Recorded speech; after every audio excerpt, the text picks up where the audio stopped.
Salve, meu povo, tudo bom? A vocês todos que nos acompanham, hoje eu quero anunciar a atenção, né, a presença do Frei Tiago de São José, que muito cordial e respeitosamente aceitou conversar conosco, enfim. Frei Tiago, que já é um personagem que eu assisto há algum tempo já, enfim, já me fizeram uma série de perguntas que eu simplesmente não sei responder. Em meio a tantas perguntas e sugestões, etc., eu falei, pô, eu vou perguntar para ele, diretamente para ele, porque assim eu não corro o risco de dar nenhum tipo de informação equivocada. Enfim, peço a você aqueles pedidos clássicos: se inscreve no canal, compartilha, deixa o seu like, conversa conosco, discorde, concorde sempre cordial e respeitosamente, né? Frei Tiago, muito obrigado pela atenção do senhor, pela vossa caridade aí ter aceitado conversar conosco. Gostaria de saber que o senhor se apresentasse, quem é o senhor, enfim, o senhor que tem tantos vídeos falando de tantas coisas, se posiciona diante de tantas coisas. Enfim, quem é o Frei Tiago? Muito obrigado pela atenção.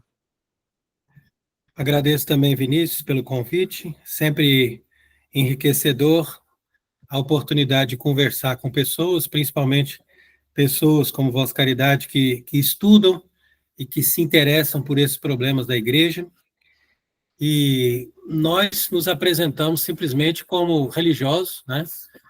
Então, nós estamos aqui não como autoridades que vêm impor alguma coisa, mas como pessoas que, como batizados, como católicos, como religiosos, têm um testemunho e um questionamento diante dos problemas que nós vivemos hoje. Então, eu fui ordenado no ano 2000 pelo cardeal Loscheider, que era arcebispo de Aparecida, e eu, vamos dizer assim, resolvi deixar de comungar com a igreja, vamos dizer assim, a estrutura da Igreja Católica oficial, como se apresenta atualmente, em 2018, quando, na época, eu estava trabalhando na Diocese de Toulon, que fica aqui na França.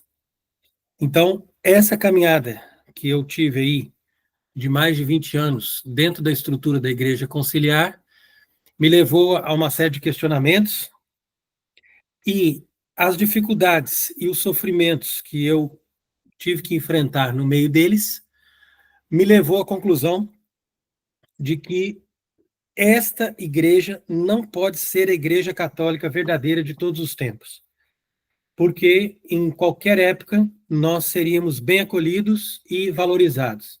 E nessa atual circunstância, nós fomos literalmente destruídos e desvalorizados. Então, essa contradição pessoal, né, que eu passei ali, me provocou e me obrigou mesmo a tomar essa decisão de sair dessa comunhão para atuar justamente em prol da Igreja Católica verdadeira. Então, em resumo, essa é a nossa caminhada e esse é o nosso principal motivo de estarmos fazendo conferências e debates sobre esse tema da Igreja Católica. Muitas conferências, inclusive, né? Assim, Sim. quase que diárias, né? Porque o senhor grava mesmo de um lugar muito rústico, enfim. Então, na verdade, o senhor está num mosteiro na França.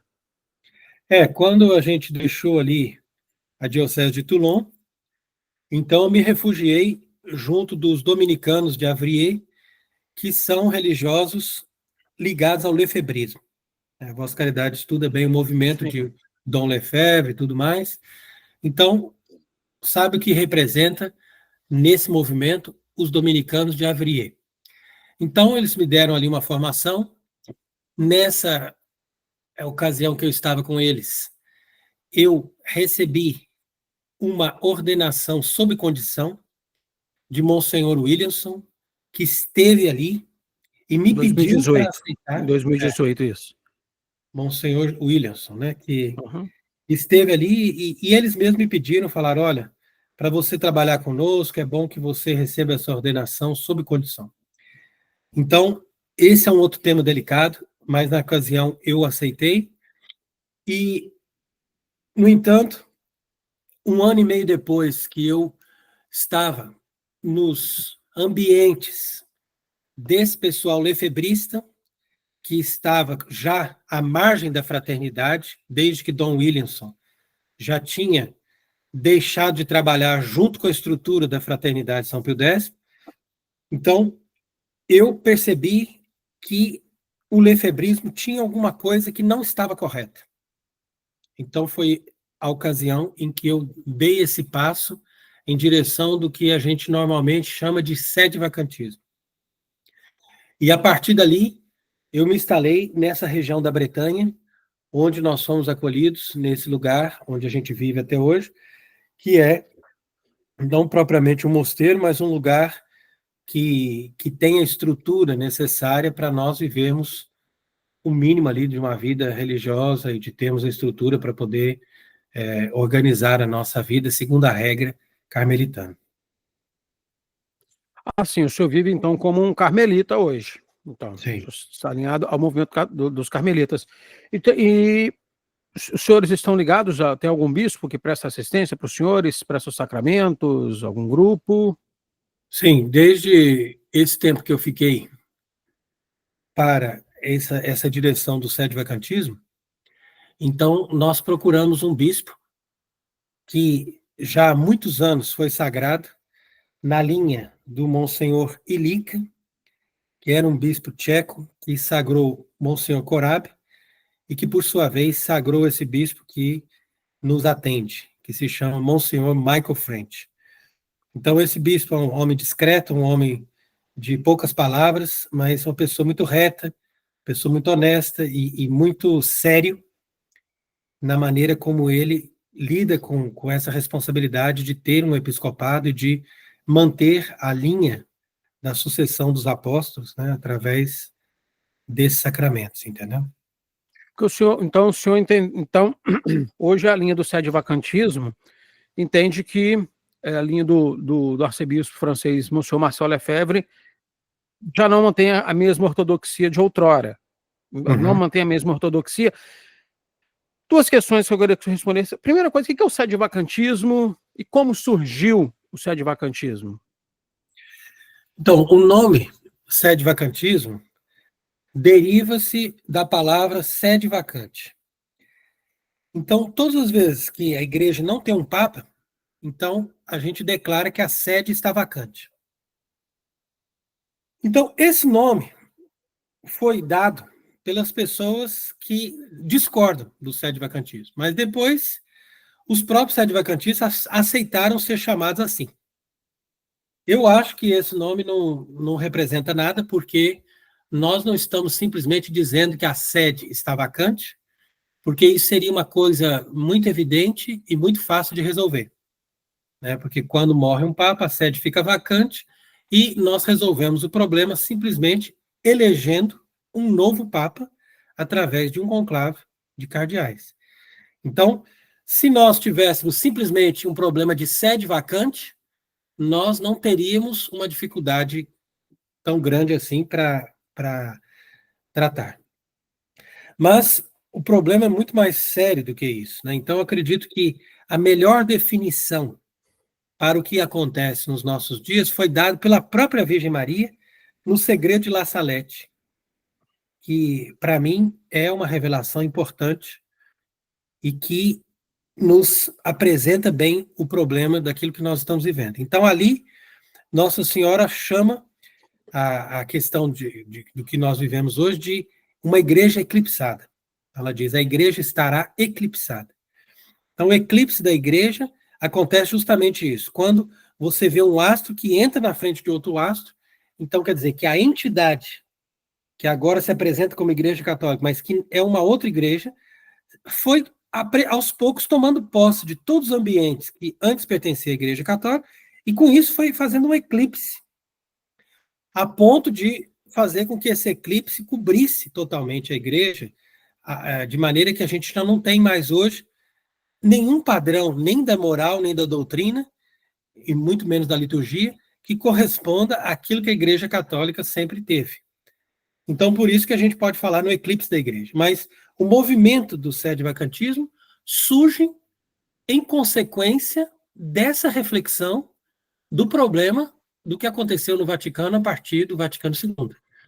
Então, enquanto Monsenhor Lefebvre reagiu, no primeiro momento, de uma forma correta e bem orientada, mas depois foi se desviando e foi se concentrando simplesmente na manutenção da missa e dos sacramentos, outras pessoas no mundo inteiro, não só padres, mas também religiosos e fiéis leigos, foram estudando o problema mais a fundo e foram encontrando na doutrina da Igreja os fundamentos para mostrar que esses indivíduos que estavam ali se apresentando como Papa não eram verdadeiros papas legítimos na sucessão de São Pedro.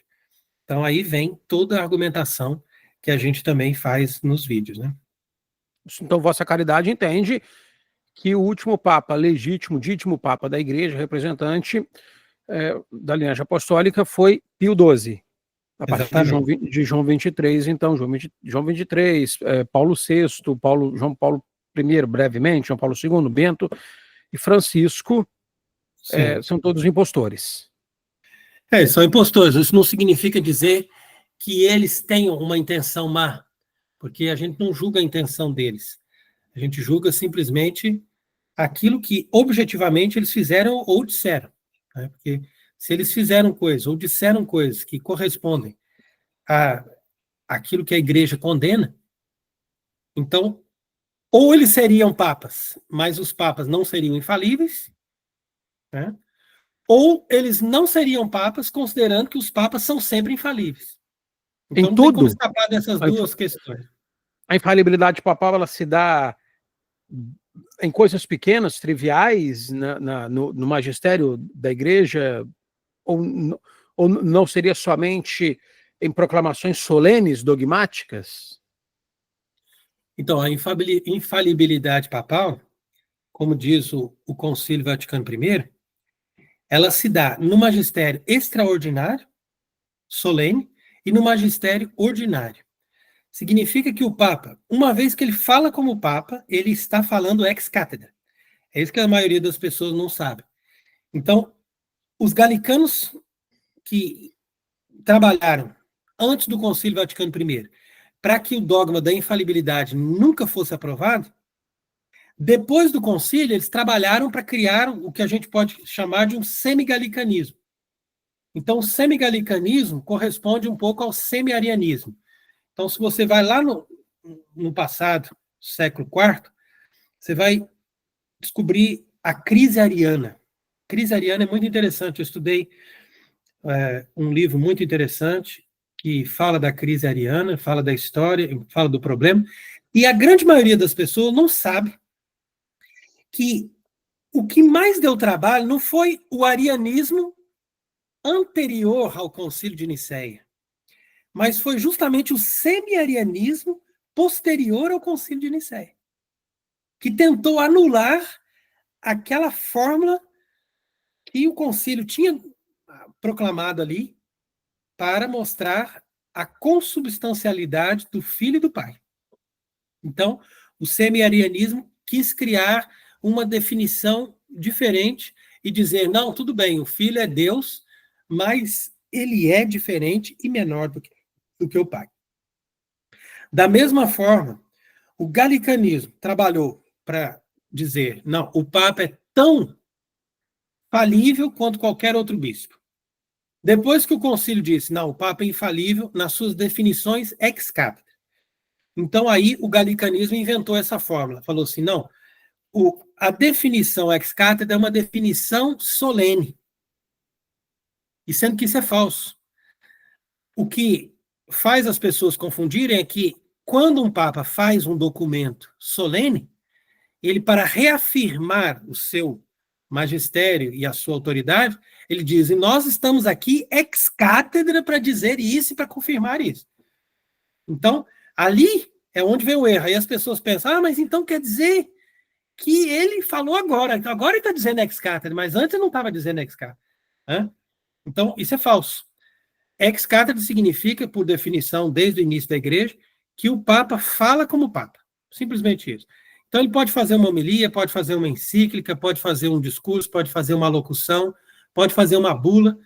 Todos os atos papais em que ele ensina a fé e a moral, e que ele se apresenta como Papa, se dirigindo a toda a igreja, ele é necessariamente infalível, porque ele está falando como chefe da Igreja Universal. Então, se errar, então não é Papa. Se errar, não é Papa, porque ele mostra que não tem assistência. Agora, como é que ele vai errar? Ele vai errar somente se ele tiver um desejo de não seguir a Igreja Católica de sempre. Porque não é tão fácil também errar. Precisa que a pessoa tenha um desejo de errar. Não é uma coisa assim, eu me enganei. Não é assim. É uma coisa proposital. É uma coisa que você senta para fazer um documento que você sabe que aquilo ali é o contrário do que a igreja ensinou. Então, não é uma coisa assim, como eles dizem hoje em dia, mas ele pode ter se enganado nessa entrevista. Não é assim. O Francisco, por exemplo, desde que ele entrou em 2013, eu acompanho todos os ensinamentos dele, todas as encíclicas dele. Até hoje eu não vi ele fazer nem sequer uma declaração que do começo ao fim correspondesse ao magistério da Igreja Católica. Nenhuma. Em tudo ele errou. Em tudo, mas desde o começo até o fim. E não errou somente numa palavra, numa definição. Ele errou na essência do próprio cristianismo. A ponto de dizer que todas as religiões também são boas. Isso que a essência do cristianismo está contrária. Né?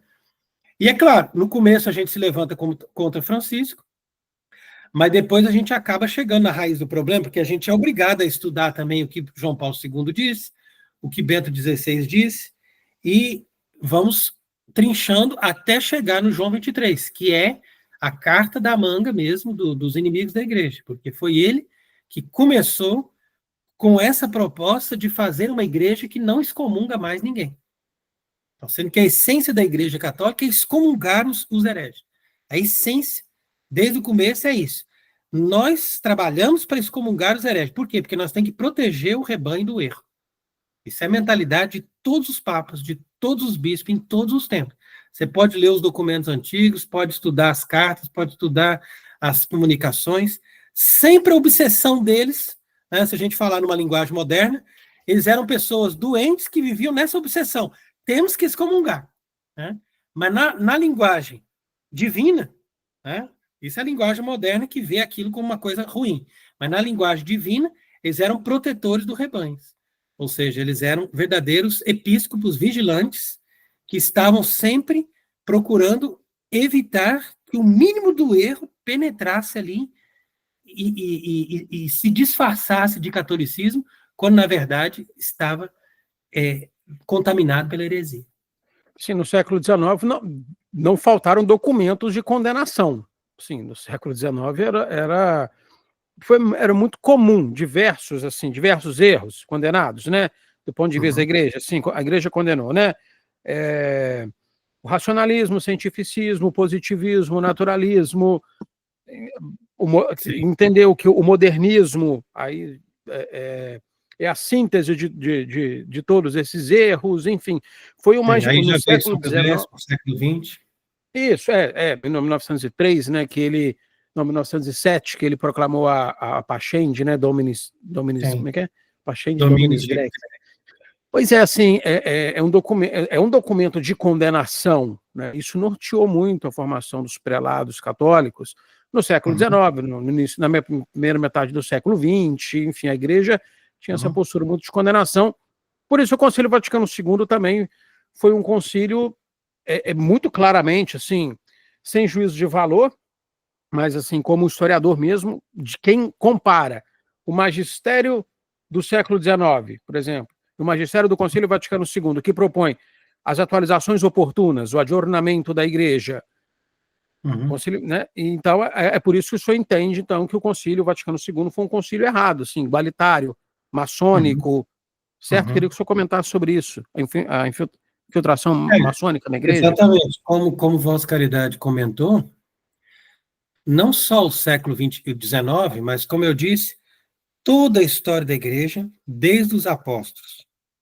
até Pio XII, A igreja está marcada por isso, pela ação positiva e negativa, ou seja, nós acolhemos, nós perdoamos, nós damos sacramentos, nós damos a espiritualidade, mas também nós condenamos os erros. Então a igreja, ela está marcada pelo anátema, ou seja, pela proclamação do anátema para aqueles que não aceitam a verdade revelada por Deus.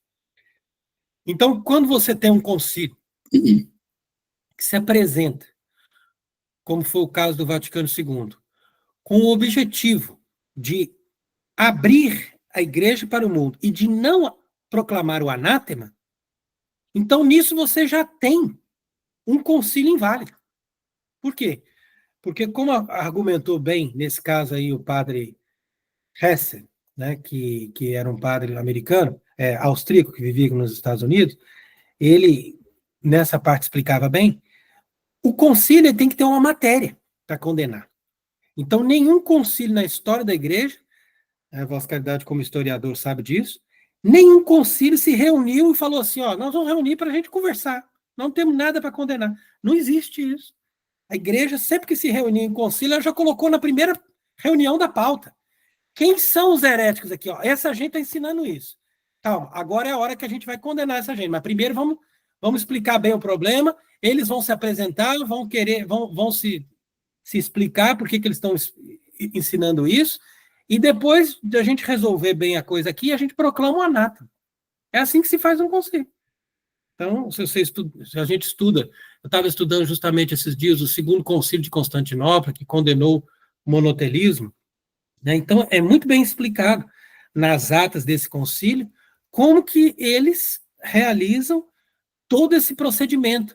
E eles não têm medo de condenar, não.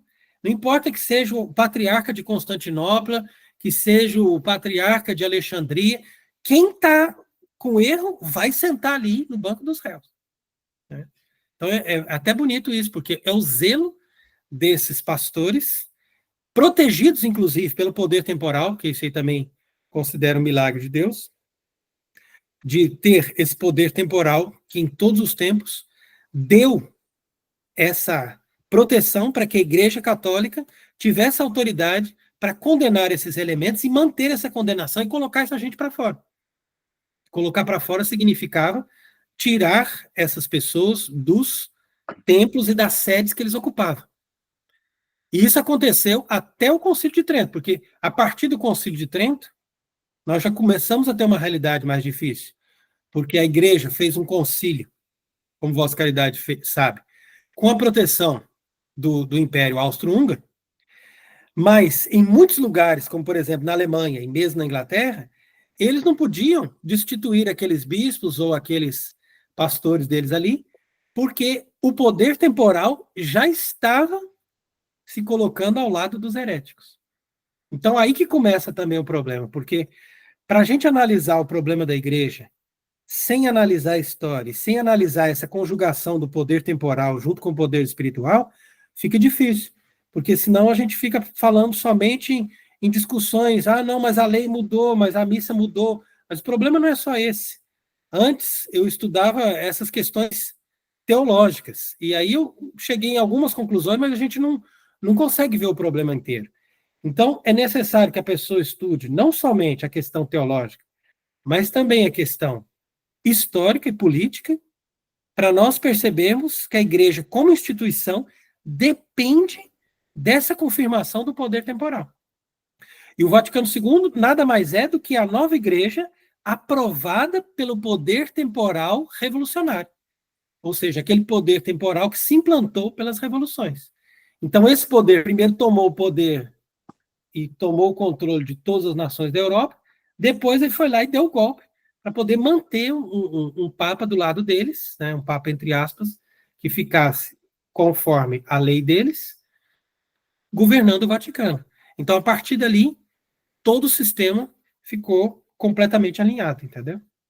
Por trás dessas revoluções, então, não sei se a Vossa Caridade está de acordo, mas normalmente a linha tradicional condena a Revolução Francesa, entendida como uma revolução maçônica igualitária.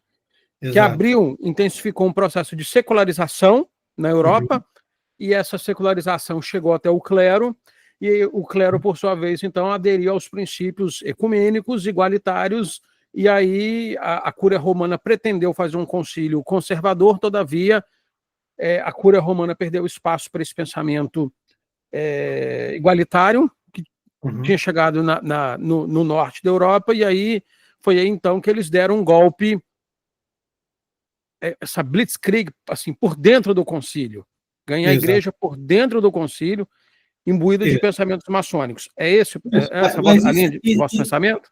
Isso está bem, mas não é só isso, porque quando esses progressistas começaram a tomar a rédea do concílio, a estrutura da própria igreja e toda a motivação do concílio já estava caminhando na direção dessa formação dessa nova igreja. Então, antes eu pensava assim, não, mas de fato João 23 tentou fazer uma coisa diferente, ou Paulo VI interferiu ali ou aqui, ele quis promulgar uma encíclica contra os anticonceptivos, ou então ele mesmo disse que a fumaça de Satanás tinha entrado na igreja. Quer dizer, dá uma impressão de que Paulo VI, ou mesmo João Paulo II, foram conservadores que tentaram ver um lado bom do concílio. Paulo VI e João 23. Isso. O João Paulo II. E mesmo João Paulo II, ou mesmo Bento XVI, se a gente vai um pouco para frente, então quer dizer que uma análise mais superficial faz a gente pensar nisso. Mas quando vem Francisco, aí a gente começa a perceber que o que funciona a partir de João 23 é mais ou menos o mesmo sistema dos países republicanos. Ou seja, você tem um sistema que já está baseado em princípios falsos, igualitários e maçônicos, e nesse sistema você então tenta fazer uma coalizão do governo. E esse governo pode ser mais de direita ou mais de esquerda. Então foi nesse sentido que o governo do Vaticano permaneceu com uma certa inclinação para a direita até Bento XVI. E depois tomou uma direção clara para a esquerda com Francisco. Então essa é uma visão que a gente vai acabar tendo, percebendo que essa diferença de esquerda e de direita simplesmente se define por algumas ideias ou posições diferentes que uns têm dos outros, mas os princípios são os mesmos. Quer dizer, que tanto um quanto o outro partem da ideia de que nós estamos governando uma instituição humana. Então, enquanto a igreja verdadeira, a igreja católica, tinha consciência de que ela era guardiã de uma revelação divina e exclusiva, portanto, guardiã exclusiva. Exatamente. E que mantinha fielmente aqueles princípios que eram dados diretamente por Deus aos apóstolos. Então, isso é que mantinha a Igreja Católica. Agora, a partir do momento em que você abre a Igreja nos princípios revolucionários maçônicos do Vaticano II, que é isso que vai ser o pano de fundo de todos os documentos do concílio. Então, revolucionário por quê? Assim, porque, entende, assim, eu vejo as pessoas dizendo assim, princípios revolucionários. Beleza, me explica o que é revolucionário. Eu acredito que a maior parte das pessoas não sabe dizer por que eles são revolucionários, o que é a revolução. O senhor poderia discorrer sobre? É verdade, mas isso aí, é claro que é uma discussão mais complexa, mas eu poderia resumir dizendo o seguinte: já é revolucionário porque não parte de cima, mas parte de baixo. Então, essa é a posição de João 23. Nós não estamos aqui como alguém que é dono da revelação para condenar os erros, como antigamente eles fizeram. Então, só isso aí já é uma revolução. Nós estamos aqui para debater, para dialogar, para escutar o princípio que o protestante tem. Quem sabe o cristianismo dele também pode acrescentar alguma coisa para nós. Imagina? Então, é com esse espírito humanitário que eles democrático. Democrático que eles vão fazer os documentos do concílio. Então, isso que nós estamos vendo hoje na igreja, que a gente chama de sinodal, já é a base da Igreja Conciliar. A única coisa é que a Igreja Conciliar estava trabalhando com uma grande porcentagem de bispos que não aceitava essa linguagem. Então, num documento como Lumen Gentium, por exemplo, eles tinham que colocar as ideias revolucionárias e igualitárias que eles traziam, porque toda essa gente era formada na estrutura dessa revolução, porque a revolução que, como eu estou dizendo, não é só a manifestação revolucionária, que a gente chama de Revolução Francesa, mas são princípios teológicos, filosóficos e também princípios sociais que dão origem a uma nova sociedade, a um novo paradigma. Entendeu? Então, aí que está a base. Então, quando a gente fala de revolução, a gente fala de uma estrutura de pensamento que atinge principalmente esses três aspectos, ou seja, a sociologia, a filosofia e a teologia. E com essa estrutura de pensamento, você propõe uma sociedade diferente. Você propõe valores novos. E você faz isso, inclusive, em nome do bem. Por isso que eu estou dizendo que eles não são necessariamente pessoas do mal, pessoas infiltradas na maçonaria, ou pessoas satanistas. Eles podem ser pessoas com as melhores intenções. Como eu mesmo estudei na Faculdade de São Paulo, estudei em Direito na USP, e eu tinha colegas, por exemplo, que eram comunistas. Mas a gente conversava com aquela pessoa e você vê que aquela pessoa é uma pessoa boa, uma pessoa sincera, é uma pessoa que tem as melhores intenções. Uhum. Então, quer dizer que o fato dela ter ideias revolucionárias e dela estar imbuída desses princípios falsos e anticatólicos não significa que ela é uma pessoa que cultua Satanás. Mas significa que essa pessoa é, com certeza, uma pessoa que tem um pensamento anticatólico. Só que a revolução ela é democrática? A revolução moderna? Desculpa.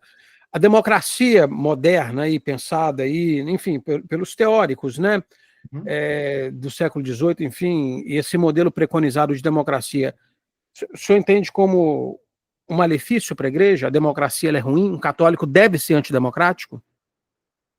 É uma pergunta difícil. Como princípio, sim, porque o que acontece? A democracia, como o próprio Papa Leão XIII explica muito bem, numa encíclica que eu gosto muito, que se chama Immortale Dei, ela vai contra o princípio da autoridade, porque a autoridade tem que vir de Deus. E mesmo quando os gregos falam de democracia, eles não falam como eles estabelecem na democracia moderna. Então é interessante que os próprios gregos não eram tão ingênuos quanto os modernos, a ponto de dizer que a democracia funciona. Eles diziam, olha, pode até funcionar, mas tem que ter esses limites, isso e aquilo.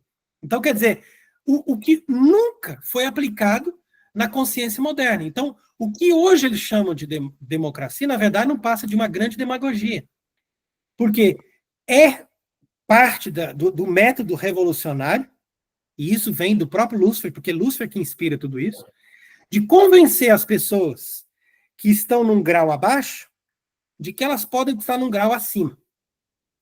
Mesmo sem ter competência, mesmo sem estarem na altura daquilo. Então, a pessoa com essa ilusão de que ela vai ser colocada acima, então ela promove aquilo ali. E ela, promovendo aquilo, ela dá poder, dá legitimidade para quem atua contra os verdadeiros poderes legítimos. E que, na verdade, em nome do poder do povo, eles vão atuar, muitas vezes, contra o próprio povo.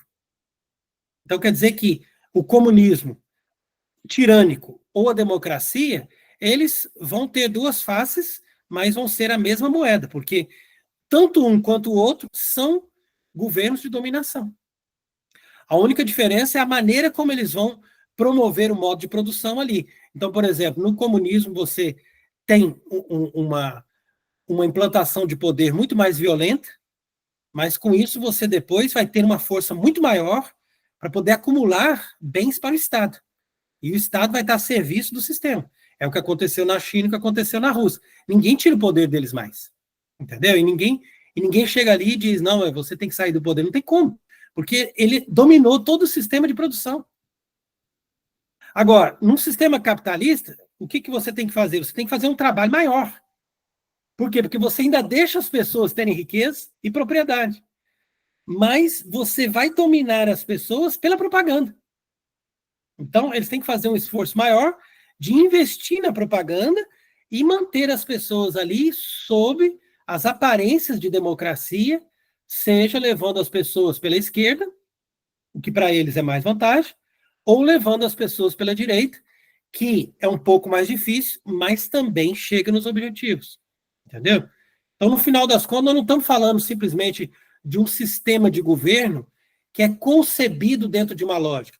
Não, nós estamos falando de uma verdadeira tirania mundial, Um globalismo. globalismo, só que vai se disfarçar de diversas maneiras. Ó, aqui nós somos democratas, aqui nós somos comunistas, aqui nós somos de direita, aqui nós somos não sei o quê.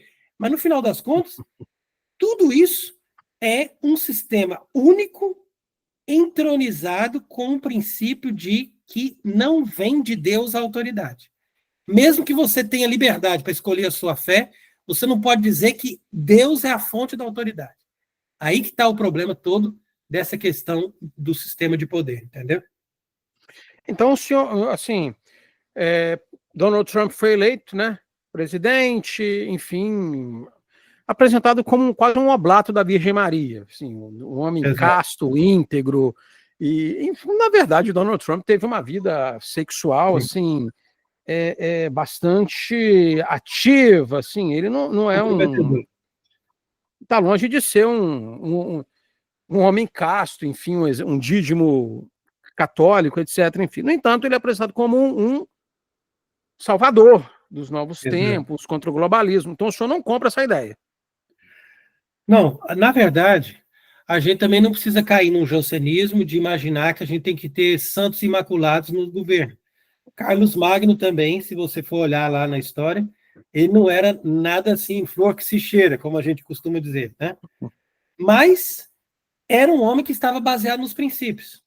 O problema maior é esse. Ele não quer saber se ele tem pecado ou não tem pecado. Isso aí é o problema dele com Deus.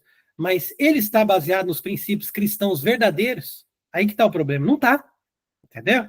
Porque se ele tivesse, ele estava promovendo a eleição de um verdadeiro papa. É isso que tem que acontecer com um verdadeiro cristão verdadeiro. O verdadeiro cristão verdadeiro tem que procurar na terra uma autoridade e dizer onde é que está a fonte da autoridade? Está no papa. Então eu preciso de um papa infalível que me dê a referência da autoridade. E é isso que a gente precisa. O problema do mundo é a coisa mais fácil de resolver. Só que é complexo porque as pessoas não querem. As próprias pessoas não querem. Eu nunca ouvi essa frase, viu? Essa frase ela é nova para mim, que o problema do mundo é a coisa mais fácil de resolver. Não, mas é verdade. É muito fácil. É muito fácil, porque é o que eu disse. O problema do mundo é que tiraram a autoridade de quem tinha. E quem tinha autoridade? Quem que recebeu a autoridade? A única pessoa que recebeu do Pai a autoridade foi Cristo. E a única pessoa que Cristo deu toda a autoridade foi o Papa. Então não tem como você sair do Papa. Ou você está com o Papa ou você não está com o Pai. Porque quem tem o Pai tem o Filho. E quem tem o Filho tem o Papa. Então, quer dizer, ou é tudo ou nada. Ou nós estamos ligados a um verdadeiro Papa ou nós estamos perdidos até o fim. E como o senhor entende, então, né? Aliás, os senhores no plural, porque o sede-vacantismo, ele é, vou fazer essa pergunta, mas assim, os senhores entendem que o Papa tem andado errante, logo o mundo está destituído de Papa, logo o mundo vive esse processo revolucionário caótico, então, que ele está inserido. Exatamente, porque se o Francisco tivesse intenção, pelo menos, falar assim, não, eu creio na Igreja Católica. Se ele crê na Igreja Católica, desde que ele é eleito, ele se torna Papa legítimo. E se tornando Papa legítimo, ele tem assistência do Espírito Santo para continuar ensinando o que a Igreja sempre ensinou. Então, Francisco pode se converter? Ele pode se converter como um verdadeiro Papa? Ele pode se converter ao catolicismo, mas ele nunca vai se tornar Papa. Por quê? Porque a legitimidade de um Papa depende da pessoa ter caminhado durante a sua vida anterior da eleição com a intenção de ser católico. Porque isso é um impedimento canônico de direito divino, que está bem expresso na bula de Paulo IV, E quando uma pessoa manifestou pública e expressamente a intenção de se desviar da fé antes de ser eleito Papa, essa pessoa não pode nunca receber uma eleição legítima. Essa pessoa fica impedida. É a mesma coisa que uma pessoa, vamos fazer aqui uma comparação mais ou menos, uma pessoa que está casada. Uma pessoa que está casada, mesmo que seja um casamento meio secreto, ela não pode se apresentar numa igreja e dizer, olha, eu quero casar com essa outra pessoa. Não. Não, porque se você pesquisar, você vai encontrar aqui que essa pessoa, de alguma forma, publicamente, ela manifestou ali que ela era casada com outra pessoa. Então, quem é casado com outra pessoa não pode fazer um casamento por cima. E a mesma coisa diz respeito ao Papa. O Papa, quer dizer, ele é como se fosse um esposo para a igreja. E ele não pode ter uma esposa anterior à igreja. Significa dizer o seguinte, que o dia que ele assumiu a religião cristã, ele tem que caminhar até a eleição dele com aquela intenção de permanecer católico. Agora, por isso que o Papa Paulo IV diz, se ele ensinou heresias de forma clara e manifesta antes da sua eleição, o dia que ele for eleito, essa eleição será nula. Por quê? Porque se a igreja é capaz de saber que aquele homem ensinou heresia, então a igreja tem a obrigação de impugnar essa eleição dele. Assim como a pessoa tem a obrigação no casamento de se apresentar, ó, levanta o dedo aqui, eu sou contra esse casamento, porque esse homem que está se dizendo aí, que está querendo casar, ele é casado com a minha sobrinha. Imediatamente o casamento é nulo. Aí todo mundo tem que sair dali e falar, não, acabou, não tem casamento, porque ele é casado com a sobrinha desse rapaz. Entendeu? Isso que o senhor está falando é muito parecido com muitos outros grupos e movimentos sede-vacantistas. No entanto, eu não saberia dizer, sim, eu sou historiador, fiz 2 doutorados aí, escrevi a biografia do bispo Dom de Castro Maia, conheço a Fraternidade, conheço o Monsenhor Marcel Lefebvre, conheço, enfim, até grupos que derivaram da Fraternidade, mas eu não sei dizer, por exemplo, quais são hoje os movimentos sede-vacantistas. Eu não sei nem se é correto falar sede-vacantistas à luz desse pensamento de igreja eclipsada. Então, assim, o senhor não é um sede-vacantista? Ou é um sede-vacantista? Não, eu digo que eu sou católico. Agora, se a pessoa pergunta, você tem consciência que Francisco não é Papa? Porque isso diante de Deus é uma coisa evidente. Eu sou absolutamente consciente e eu, por isso, ensino às pessoas que é possível constatar que Francisco não é Papa. Como os assim como é outros também possível pós-Vaticano constatar... II. Hã? Como os outros pós-Vaticano II também. Desde João 23, como eu disse. Mas é claro, a gente tem que explicar a partir de Francisco, porque o que nós vemos hoje é muito mais evidente do que nós estávamos vendo a partir de 1960. Então, o nosso pensamento começa com Francisco. Eu nunca coloquei dúvida de nada enquanto eu estava ali vendo Bento XVI atuar. Mesmo que eu visse que no Vaticano II tinha algumas coisas que me interpelavam, eu só coloquei essa questão depois de 2015, quando Francisco expulsou o nosso bispo lá no Paraguai. Então, quando ele expulsou o bispo no Paraguai em 2015, eu perguntei, mas será que esse homem é um verdadeiro Papa? Então, foi a primeira vez que eu coloquei essa questão. Você está falando de um bispo, qual bispo que ele expulsou? Agora eu estou puxando a memória aqui, mas eu não estou lembrando vagamente de um bispo. Que bispo foi esse? Sim. Que ele expulsou? O bispo, nós estávamos em Cidade Leste, né? E nós estávamos com o bispo Monsenhor Rogelio Livieres, que era um bispo que era argentino e que era bispo diocesano de Cidade Leste. Ali nós tínhamos um seminário com mais de 200 seminaristas e muitos sacerdotes naquela diocese celebravam a missa tradicional. E essa diocese era um sucesso pastoral em todo o Paraguai. E isso atraiu a inveja dos outros bispos do Paraguai, que não são capazes de nada. E eles, então, pediram a cabeça desse bispo para Francisco. Como Francisco já tinha uma rixa com ele desde que estava na Argentina, como arcebispo de Buenos Aires. Então, Francisco colocou ele para fora, sem explicação nenhuma. Então, foi isso que causou esse questionamento. Então, quer dizer que em 2015 eu comecei a colocar a questão. Em 2016, o novo bispo de Cidade del Este me proibiu de celebrar a missa.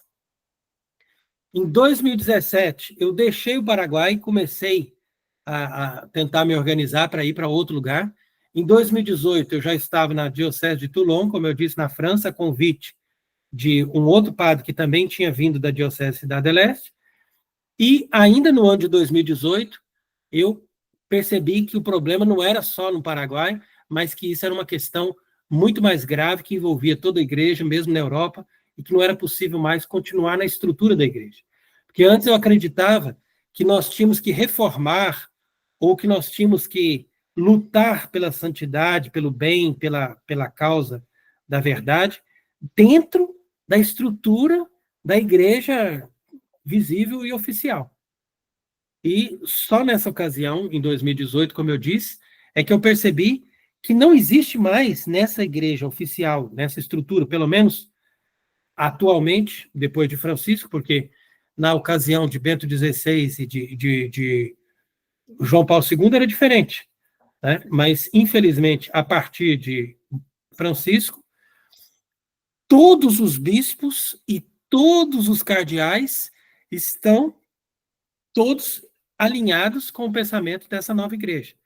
Então, não acontece mais como acontecia no começo. Por exemplo, na década de 70, na década de 80, você ainda encontrava bispos que eram formados na mentalidade antiga. Então, esses bispos é que davam contrabalanço, porque você falava, não, mas tudo bem, aí tem uma facção modernista, tem uma facção progressista, mas também tem bispos bons. E, de fato, havia bispos bons, que aceitaram missa nova, ou que aceitaram o Vaticano II, mas mantinham um pensamento que a gente ainda podia falar de uma hermenêutica, de uma continuidade com aquela igreja católica de sempre. Mas hoje em dia acabou isso. Você não pode nem falar mais em doutrina. O Francisco agora condenou como um pecado de você querer doutrinar o outro. De você dizer, olha, eu tenho uma doutrina para ensinar. Só isso aí já é um pecado. Ah, tá. Ele disse que o proselitismo é um empecilho ao ecumenismo. E, inclusive, teve um cardeal, um bispo português, que disse, né, responsável pela Jornada Mundial da Juventude em Lisboa, que diz que não estamos interessados em converter ninguém ao catolicismo, mas sim estabelecer um diálogo de fraternidade. Que é um discurso muito bonito, mas que não era o discurso da igreja, assim, até Pio XII, assim, a igreja era faca nos dentes e missionário, um discurso missionário, e convertam-se, porque se você não converter, você vai para o quinto dos infernos, sem panos quentes. Sem panos quentes. É verdade, porque Deus revelou o seu Filho, e o seu Filho é a verdade.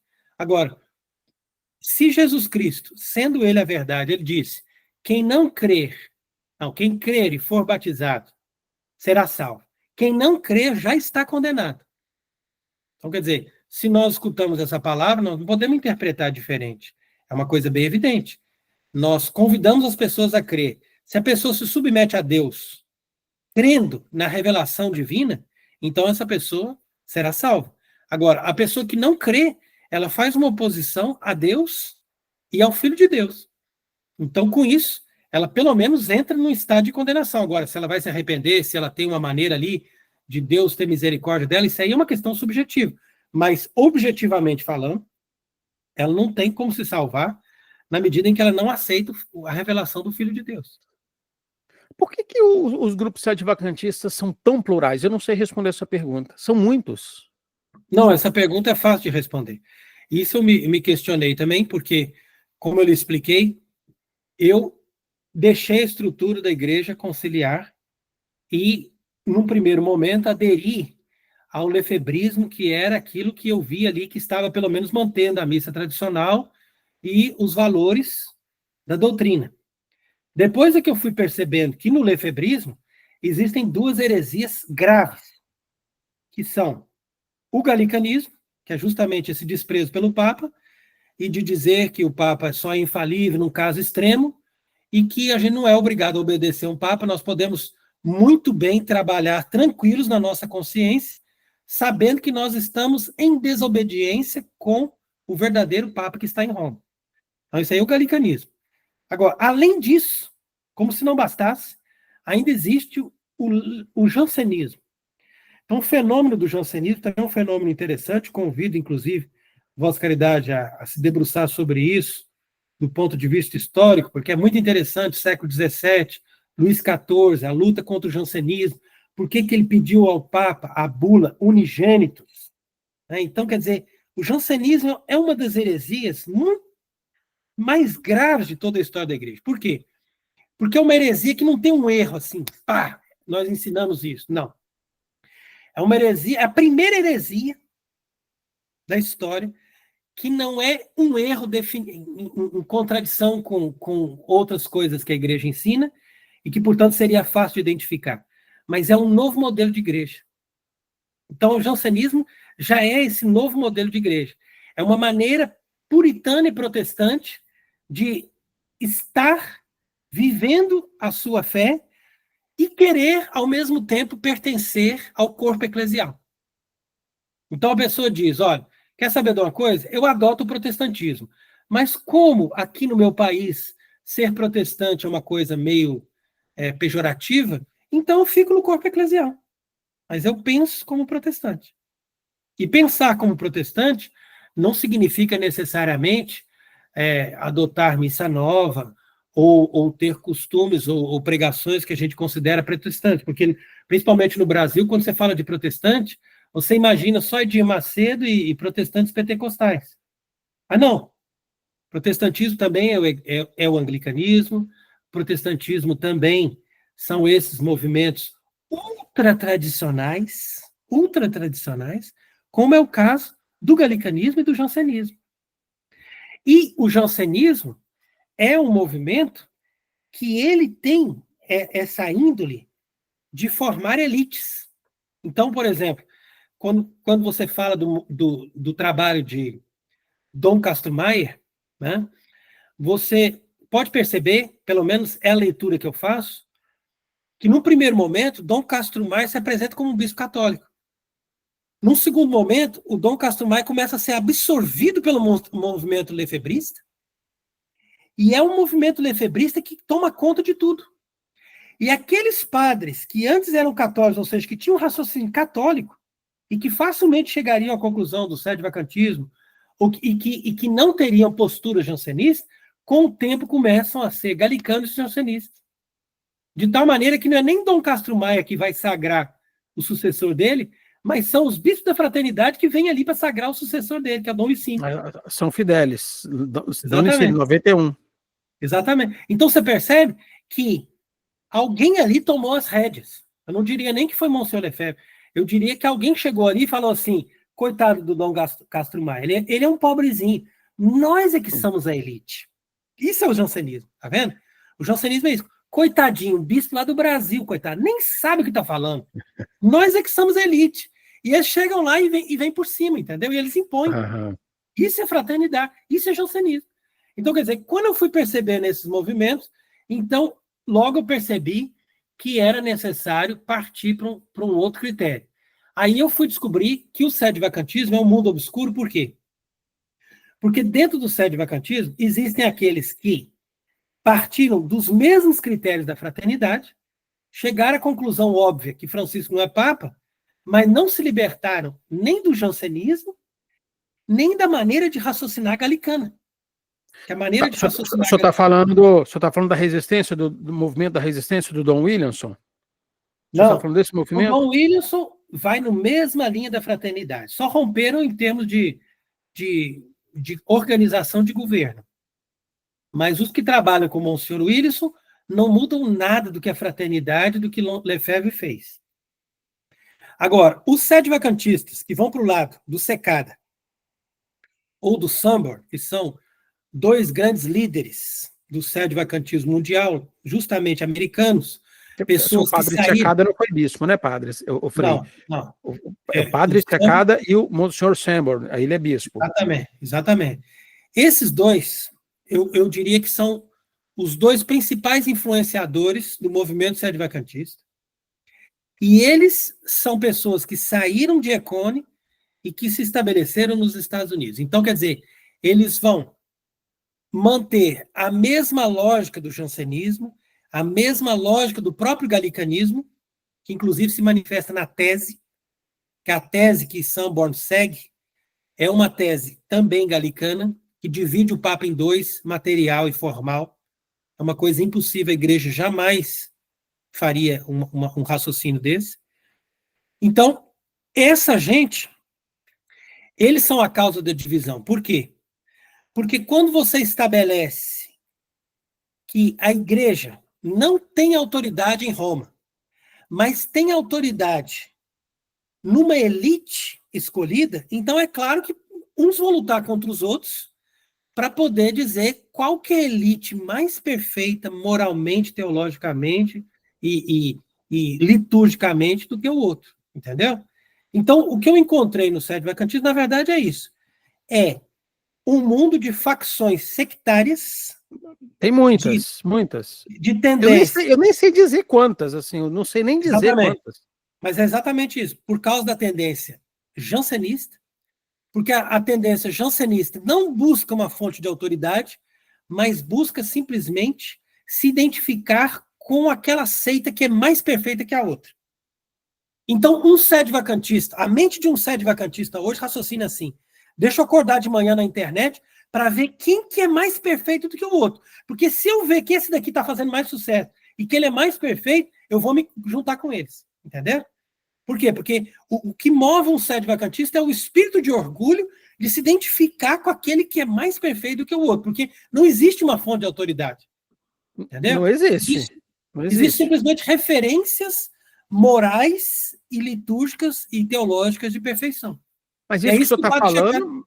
Tá, mas isso que o senhor está falando é interessante porque o senhor é alinhado no sedevacantismo e, ao mesmo tempo, o senhor entende que há um orgulho que permeia o movimento e que promove as divisões. É isso que eu estou entendendo que o senhor está falando.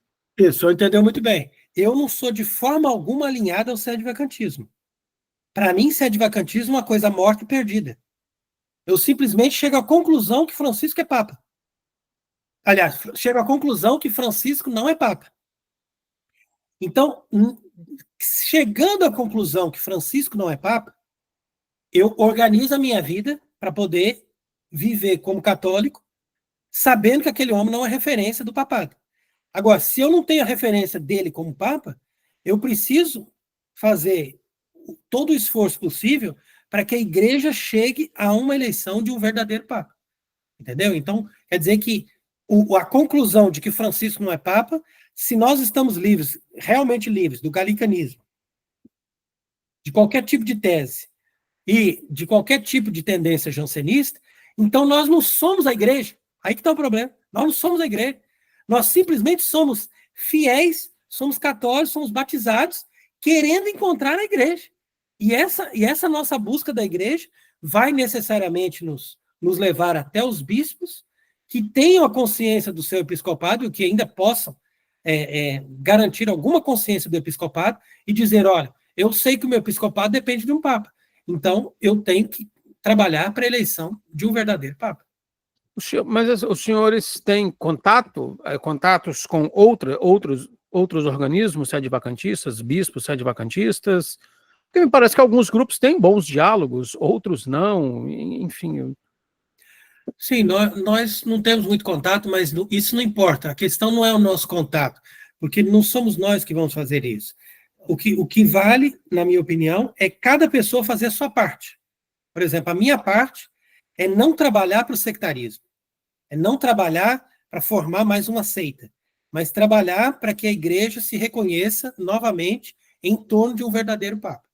Agora, isso depende de muitos fatores, depende, obviamente, da graça de Deus, da vontade de Deus, mas em termos de doutrina, em termos de coerência da religião, é perfeitamente possível que a igreja se identifique entre si com as pessoas que ainda mantêm os critérios e a doutrina católica verdadeira, e que essas pessoas trabalhem para um verdadeiro Papa. Agora, eu não acredito que isso vai vir desses sede-vacantistas. Esses sede-vacantistas vão continuar criando seitas, porque eles são formados no jansenismo da fraternidade. Aí que está o problema. Agora, se nós tivermos outras pessoas que saem da estrutura da igreja conciliar e dizem, olha, eu estou dando basta, eu quero trabalhar pela verdadeira igreja católica. Aí sim nós vamos encontrar um meio de resolver o problema. Você acha que esse movimento é crescente? Eu acho, porque o que acontece é o seguinte, você já viu quando você vai fazer pipoca? Você fica muito tempo ali esquentando a panela e você fala assim, acho que não vai dar em nada, porque não estoura isso aqui, entendeu? Você começa a ficar desanimado. E de repente começa assim, pac. Uhum. Pois é, acho que a conexão aqui com o Frei Tiago, se ele estiver me ouvindo, né? Não sei se ele está me ouvindo, se não está, porque nesse momento ele congelou. Para mim, não, porque é isso, né? A gente está fazendo uma live gravada, a gente está conversando com o Frei Tiago. O Frei Tiago, que é sempre uma figura presente na internet, sempre tem uma série de recomendações de vídeos do Frei Tiago, acompanho o Frei Tiago, as posições dele, e eu quis conversar com ele, né? Acho que voltou, né, Frei? Acho que o Frei Tiago voltou aí, enfim. Congelou um pouquinho, aí o senhor está falando sobre a pipoca. Pac. Exatamente. Então, a comparação que eu estava dando é exatamente isso. Que quando começa a estourar, depois você já sabe que aquilo ali vai completar. Né? Então, a mesma coisa acontece hoje em dia no mundo. Hoje nós estamos exatamente nesse momento que começou a acontecer esse ponto aí de estourar a pipoca, entendeu?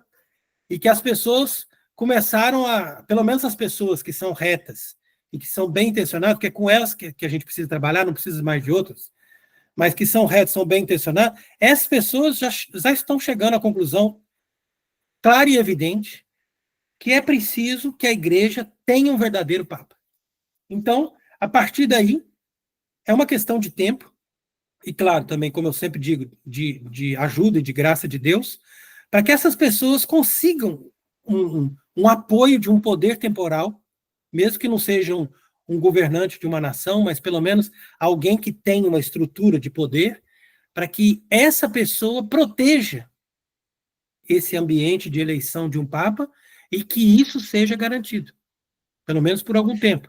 Agora, depois a gente não sabe o que vai acontecer, porque não compete a nós garantir o futuro, compete a nós simplesmente fazer o que é possível para que a Igreja Católica se mantenha até o fim do mundo.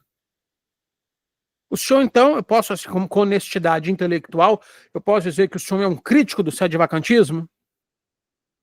Mais do que isso, eu sou um anti-sede-vacantista na lógica do método, entendeu? Na lógica do método, ou seja, o método sede-vacantista é pior do que todos os outros métodos para se manter católico. Né? Por quê? Porque o método sede-vacantista não apresenta solução, só apresenta a lógica negativa de que nós estamos diante de uma impostura, de um inimigo, de infiltrados, etc. E não é só isso, a Igreja Católica não pode ser só isso. A Igreja Católica também tem um poder, a Igreja Católica também tem que ter uma hierarquia, a Igreja Católica também tem que ter uma referência de estrutura hierárquica. E isso o sede-vacantismo não dá essa resposta. Por quê? Porque eles não querem, não é porque eles não têm, é porque eles não querem, é porque eles são formados, como eu disse, no jansenismo. E o jansenismo obriga essas pessoas a ficarem em torno deles mesmos. Eles não saem deles para poder dizer, olha que bonito, nós temos a Igreja Católica no mundo inteiro. Eles não têm isso. Então, assim, ouvir o senhor falar, para mim é muito surpreendente, tendo visto as coisas que eu converso, que eu ouço o senhor falando, que eu converso, etc. Assim, constatar, verificar que o senhor é um crítico do sede-vacantismo, um opositor ao método do sede-vacantismo, para mim é algo muito surpreendente, o Frei Tiago. Sim. Exatamente, mas é a verdade. Porque o que nós explicamos sempre é que nós não temos que inventar uma nova religião. Nós simplesmente temos que constatar a verdade dos fatos, ou seja, através da doutrina católica, através da legislação canônica, nós constatamos a verdade dos fatos. Qual que é a verdade dos fatos? Que Francisco não é e nunca foi e nunca será Papa. Esse é o ponto.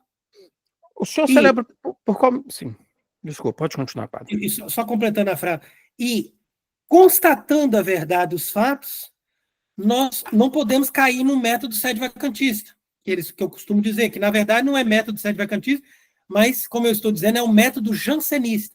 Método jansenista é o seguinte: criemos uma igreja de elite, não tem problema. Façamos em torno de nós uma igreja melhor do que os outros. E assim nós somos satisfeitos no nosso ego, e com isso nós não precisamos dar satisfação para ninguém. Francisco não é papa, e nós somos os perfeitos católicos, e os outros são simplesmente heréticos e cismáticos. Né? Essa é uma vida maravilhosa, concorda? É uma vida de rei. Mas isso não é a verdade. Isso aí não é a igreja de Cristo. Então, a igreja de Cristo, ela toma consciência disso, mas quando eu tomo consciência disso, eu não tenho que sair acusando os outros, oh, você é herético, você é cismático. Não, isso aí é depois. Isso é depois, é a autoridade da igreja que faz isso. Não sou eu. O que eu faço é promover essa autoridade da igreja. Aí que tá. É um método totalmente diferente. Eu não vou promover o meu grupo, eu vou promover a eleição dessa autoridade da igreja, que vai, por sua vez, reorganizar a hierarquia, e em torno dessa hierarquia vai dizer, ó, quem está dentro e quem está fora. Entendeu? O Porque senhor ali... celebra qual missal, padre? O Frei Tiago, o senhor celebra qual missal?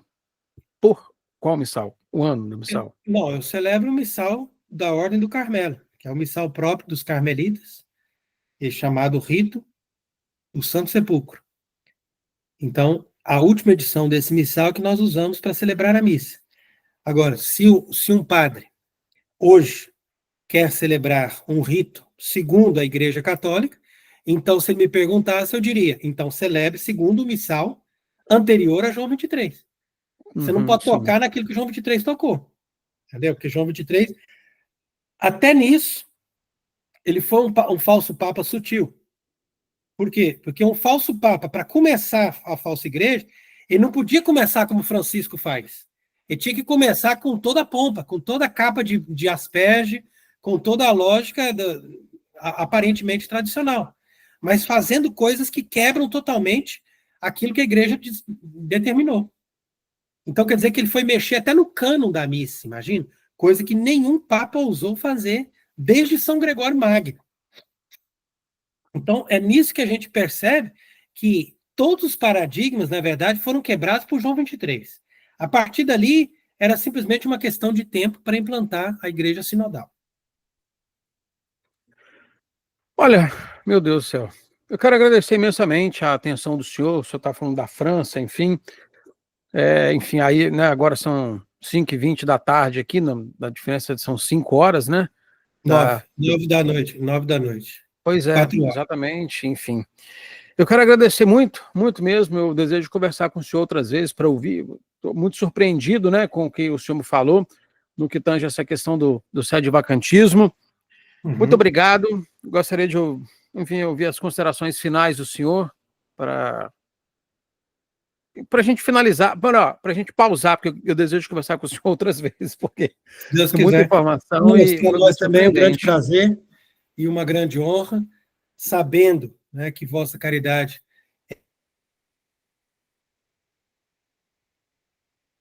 Pois é, nesse momento agora que o Frei estava fazendo suas considerações finais, acho que novamente a internet dele pausou, pelo menos está pausado para mim, né? E eu agradeço muito a presença do Frei Tiago que se coloca aí, né, nessa postura mesmo, assim, até mesmo de crítica ao sede-vacantismo, né? Porque o sede-vacantismo é um movimento muito plural, ele marcado por muitas tendências. Eu desejo conversar com o Frei Tiago outras vezes, e não só com o Frei Tiago, com outros personagens também, de outros movimentos, de outras militâncias do pensamento conservador. Acho que ele está voltando, Frei Tiago. Pois não, com as suas considerações finais. Ok. Bom, então, como eu estava dizendo, para nós uma grande honra conversar com Vossa Caridade a respeito desses temas, que eu considero de extrema importância, além de respeitar o trabalho e o estudo que Vossa Caridade faz a respeito de tudo isso, além de nós reconhecermos também a figura de Dom Castro Maier, que, a meu ver, foi o bispo que mais profundamente entendeu e combateu o processo de demolição do catolicismo. Então, eu acho que vale a pena a gente discutir esses temas e se aprofundar sobre essa matéria, porque nós estamos tratando daquilo que é o mais importante para a vida humana, ou seja, nós encontrarmos a verdadeira Igreja de Cristo, segundo a qual nós precisamos nos unir, né, na qual nós precisamos viver para nos salvar e para fazer a vontade de Deus. Então, ao mesmo tempo que a gente considera toda essa catástrofe e todo esse processo difícil e confuso que nós estamos vivendo, nós sempre exortamos as pessoas a terem confiança em Deus, porque nós sabemos que Deus vai julgar cada um segundo a sua consciência, segundo a sua boa vontade, segundo aquilo que a pessoa entende, que a pessoa recebeu. Então, a pessoa não precisa se desesperar, porque aquilo que ela vive, aquilo que ela teve a intenção de fazer, Deus vai considerar. Por isso que eu nunca paro para pensar, mas eu celebrei durante 10 anos a missa nova, ou então eu ensinei que o Vaticano II era bom. Eu não penso nada disso, porque eu tenho certeza que Deus não vai me cobrar numa coisa que eu não tinha como saber. Entendeu? Agora, se hoje eu tenho como saber, então eu denuncio. E como eu disse, eu denuncio não só a falsa igreja de Francisco, mas eu também denuncio o lefebrismo, que é uma seita herética. Eu também denuncio os sede-vacantistas, que são várias seitas heréticas, e denuncio todo o processo de demolição do cristianismo que acontece hoje no mundo por diversas correntes, diversos pensamentos. Mas eu acredito numa só coisa, num verdadeiro Papa. Então, se Cristo quis que a religião na Terra fosse dirigida por um verdadeiro sucessor de São Pedro, então eu coloco toda a minha esperança na eleição de um verdadeiro sucessor de São Pedro. E trabalho para isso. É para ele, para o futuro Papa, que o nosso Carmelo está trabalhando. Então, no futuro, quando a gente tiver um verdadeiro Papa, esse verdadeiro Papa vai, com certeza, reconhecer, vai dizer, olha, eles podiam ter os defeitos que fossem, mas eles foram pessoas que colaboraram para que nós, um dia, tivéssemos condição de voltar a trabalhar como sucessor dos apóstolos. Né? Pode ser que o senhor talvez nem veja esse verdadeiro Papa. Pois é, mas isso não é necessário. A gente não precisa ver, a gente só precisa fazer o que Deus nos pede hoje. Né? Porque a gente está nessa vida, essa vida é rápida. Né? Então, o futuro a Deus pertence. Eu não sei quando nem como isso vai acontecer, mas eu sei que o caminho é unicamente esse. Porque, do contrário, como nós estamos observando pela própria prática, nós vivemos num constante debate, numa constante angústia que não tem solução. Então, a única solução é se apegar nos princípios verdadeiros e na esperança verdadeira, que, como eu disse, é a Igreja Católica restaurada com um verdadeiro Papa. Então, é para isso que nós trabalhamos, e com isso que eu espero também, um dia, ter a sua colaboração e de muitos outros que nos assistem, que podem estar também rezando e ajudando com essa intenção para que um dia o catolicismo volte a ser, de novo, uma realidade, que nós possamos formar de novo essa sociedade cristã em torno de uma verdadeira autoridade que siga os princípios da Igreja Católica. Muito obrigado. São muitas informações. Espero que as pessoas possam processar, como eu estou processando ainda, né? Vou entrar num processo de reflexão sobre tanta coisa que o senhor me falou, mas, naturalmente, isso daí será amadurecido em outras conversas. Frei Thiago, muito obrigado, tudo de bom, sucesso para o senhor, sucesso sempre no seu canal, enfim. Peço que as pessoas se inscrevam nesse pobre canal, humilde canal, Entre a Cruz e a História, dê o like, considere a possibilidade de ser membro do curso de História do Tradicionalismo Católico, onde eu falo de uma parcela do tradicionalismo, né, porque eu converso com o Frei, com outras pessoas, eu vejo, meu Deus, como que movimento amplo e plural. E a gente vai continuando conversando. Frei, muito obrigado pela atenção, tudo de bom, sucesso para o senhor, sucesso para os confrades do senhor, para os outros freis aí, para o mosteiro do senhor. Muito obrigado. Amém, muito obrigado também. Um abraço. Um abraço. Salve Maria.